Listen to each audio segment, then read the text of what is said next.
Eugenics, a medical justification for eradication.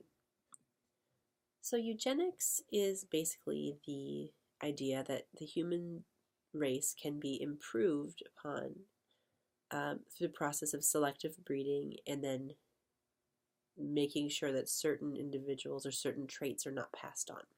Negative eugenics is a little bit different than that.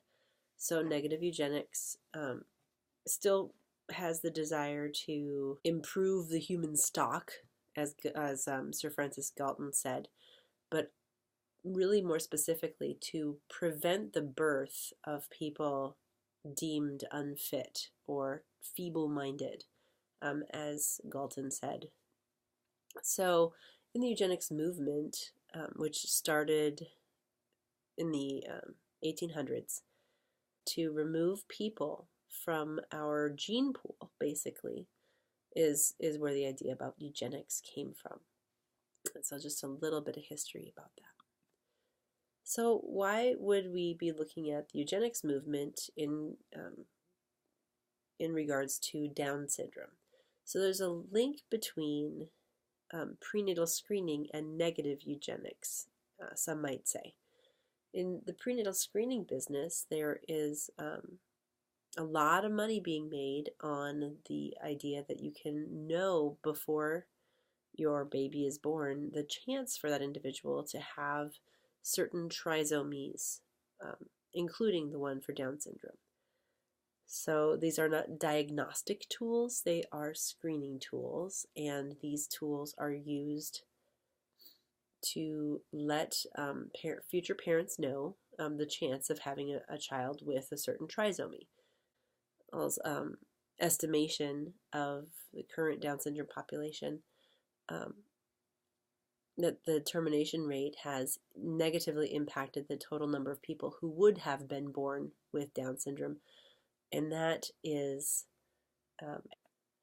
this is Karen Gaffney, and she has Down syndrome. She has swum to Alcatraz. She has swum to across the English Channel, and she gives a really compelling argument against the use of prenatal screening to remove people from with Down syndrome from their population.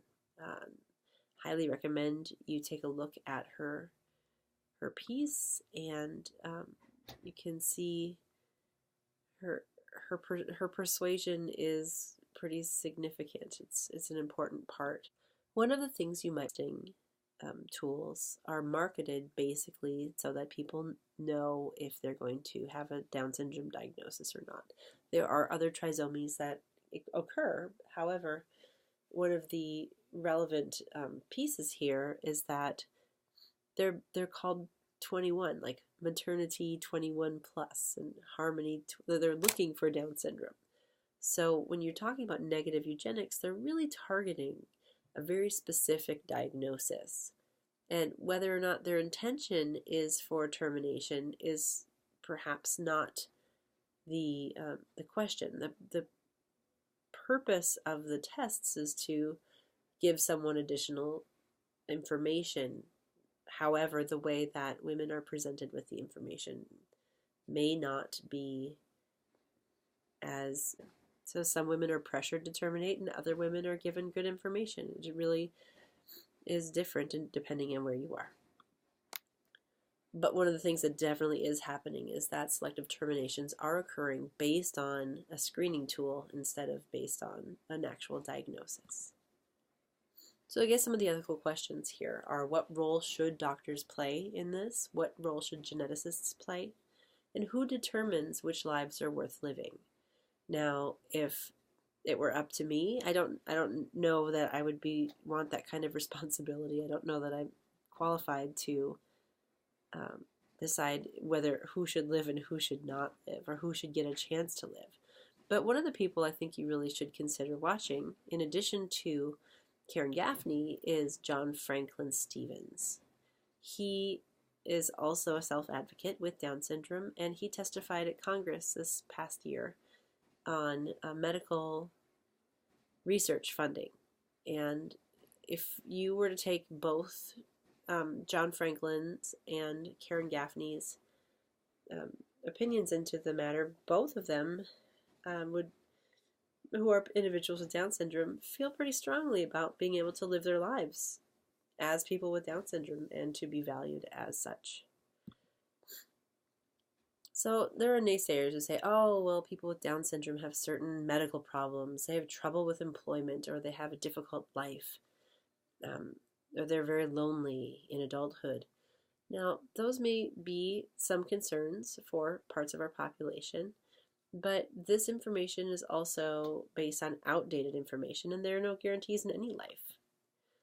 However, in another one of Dr. Scottco et al.'s research pieces published by the NIH in the past year, or in the past couple of years, which was actually a survey asking self-advocates about their own lives.